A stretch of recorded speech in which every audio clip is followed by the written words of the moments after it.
Maximum মিয়াই এটা হিন্দু নামত একাউণ্ট খুলি ৰাখে। মিয়াই প্ৰত্যেক মিয়াৰে 5টা 6টা হিন্দু নামত একাউণ্ট আছে। মই চব জানো।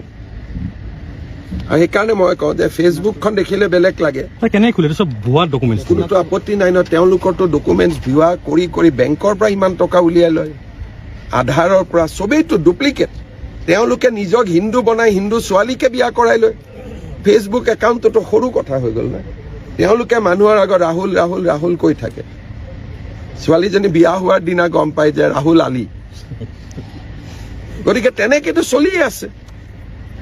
সেইকাৰণে মই এটাই কথা কৈছো যে কেতিয়াও জুবিনক মদৰ লগত তুলনা কৰিব নাপায়। 38,000 গান আছে। রাইস হিমন্ত বিশ্ব শর্মা যেন কথাগুলা বললো এটা কি সঠিক? আপনারাই বিচার করেন, যদি সঠিক আপনারা এই ভিডিওটা শেয়ার করেন।